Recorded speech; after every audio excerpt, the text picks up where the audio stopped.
जय हिंद दोस्तों। आज हम आप लोगों के साथ डिस्कशन करने वाले हैं भारत का जो राष्ट्रगान है जन गण मन, इससे संबंधित जितने भी महत्वपूर्ण प्रश्न हैं जो कि हम सभी भारतीयों को जानना ज़रूरी है। तो आज हम इसी टॉपिक पे डिस्कशन करेंगे। तो चलिए वीडियो को आगे बढ़ाते हैं। आज सबसे कहना चाहेंगे कि वीडियो को एंड तक देखिएगा, क्योंकि हो सकता है इसमें कुछ नया आपको सीखने के लिए मिले जो कि आप नहीं जानते हों।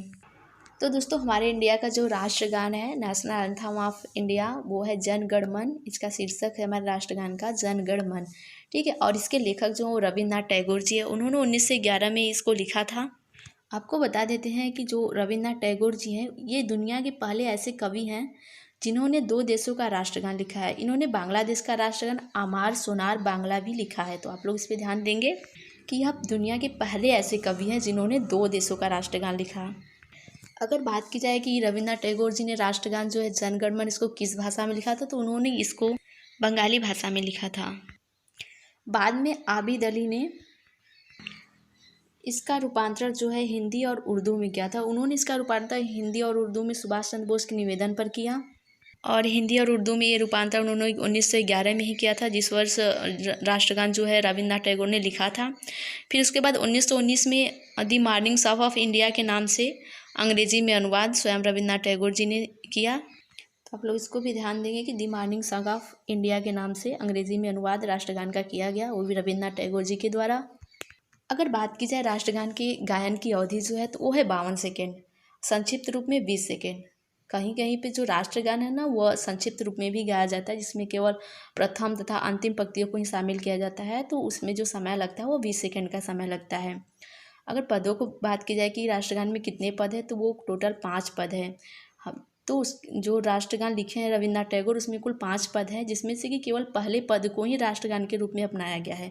आप लोग ध्यान देंगे कि अगर एग्जाम में पूछ सकता है ना कि राष्ट्रगान जो रविन्द्रनाथ टैगोर जी ने लिखा है, उसमें से किस पद को राष्ट्रगान के रूप में अपनाया गया है, तो वो पहले पद को ही अपनाया गया है। तो हमारे देश के राष्ट्रगान जो है जन गण मन, इसमें जो जय शब्द है वो 10 बार आता है। कभी कभी एग्जाम में पूछ देता है कि जो राष्ट्रगान है उसमें जय शब्द कितनी बार आता है, तो आप लोग ध्यान रखेंगे वो 10 बार आता है। अगर बात की जाए कि राष्ट्रगान पहली बार कब गाया गया था, तो जो राष्ट्रगान का पहली बार गायन हुआ था ये सर्वप्रथम 27 दिसंबर 1911 को कांग्रेस के कलकत्ता अधिवेशन में बंगाली और हिंदी दोनों भाषा में गाया गया था। और इसको गाने वाली जो थी वो रविन्द्रनाथ टैगोर जी की भांजी सरला जी, जो कि स्कूली बच्चों के साथ मिलकर राष्ट्रगान जो है जन गण मन इसको गाया था उन्होंने। और राष्ट्रगान जो जन गण मन, इसका पहली बार प्रकाशन 1912 में तत्वबोधिनी नामक पत्रिका में हुआ था, जिसका कि शीर्षक था भारत विधाता। तो आप लोग यहाँ पे ध्यान देंगे कि जो पहली बार प्रकाशन हुआ था वो तत्वबोधिनी नामक पत्रिका में हुआ था। राष्ट्रगान के बोल और धुन को स्वयं रविन्द्रनाथ टैगोर ने आंध्र प्रदेश के मदनापल्ली में तैयार की थी। और ये जो हमारे देश का राष्ट्रगान है जन गण मन, इसको राष्ट्रगान के रूप में मान्यता 24 जनवरी 1950 को, ठीक है, इसको राष्ट्रगान के रूप में मान्यता जो मिली वो 24 जनवरी 1950 को मिली। और आप लोग को बता देते हैं कि जो सुभाष चंद्र बोस थे, उन्होंने इस गीत को जय हे नाम से अपनी आज़ाद हिंद फौज में अपनाया था। आप लोग को बता देते हैं कि राष्ट्रगान से संबंधित कुछ विवाद भी खड़े हो चुके हैं, जो कि आप लोगों को जानना चाहिए। तो चलिए हम इसको भी बता देते हैं आप लोगों। तो जो राष्ट्रगान से संबंधित विवाद था वो सबसे पहले 1987 में जुड़ा था, जब सर्वोच्च न्यायालय के समक्ष विजोय इमानुएल बनाम केरल राज्य के एक वाद में उठाया गया था। इस विवाद में केरल के एक स्कूल के कुछ विद्यार्थियों को स्कूल से इसलिए निकाल दिया गया था क्योंकि उन्होंने राष्ट्रगान गाने से मना कर दिया था। सुप्रीम कोर्ट को सुनवाई के दौरान पता चला कि ये विद्यार्थी स्कूल में राष्ट्रगान के दौरान इसके सम्मान में खड़े होते थे। इस पर अदालत ने कहा था कि यदि कोई व्यक्ति राष्ट्रगान का सम्मान करता है लेकिन उसे गाता नहीं है, तो इसका मतलब ये नहीं कि वह राष्ट्रगान का अपमान कर रहा है। उसके बाद जो निष्कर्ष निकला वो ये निकला कि कानून के मुताबिक राष्ट्रगान गाने के लिए किसी को भी बाध्य नहीं किया जा सकता। इसके अलावा कहा जाता है कि जो टैगोर जी थे, उन्होंने इस गीत को अंग्रेज जॉर्ज पंचम की प्रशंसा में लिखा था।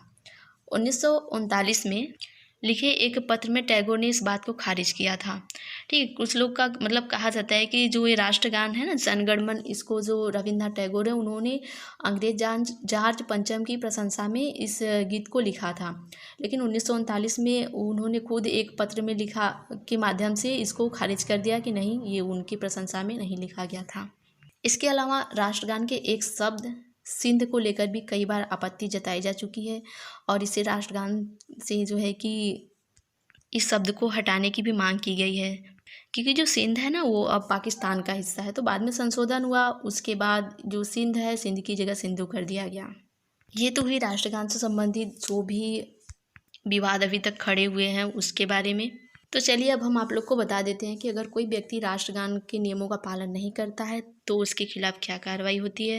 आप लोग को बता देते हैं कि अगर कोई व्यक्ति राष्ट्रगान के नियमों का पालन नहीं करता है या किसी को राष्ट्रगान गाने से रोकता है या उसका अपमान करता है तो अपमान करने वाले व्यक्ति के खिलाफ prevention of insult to national honour act 1971 की धारा 3 के तहत कार्रवाई की जाती है, जिसमें कि व्यक्ति को निर्धारित समय के लिए जेल भी जाना पड़ सकता है तथा कुछ जुर्माना भी देना पड़ सकता है।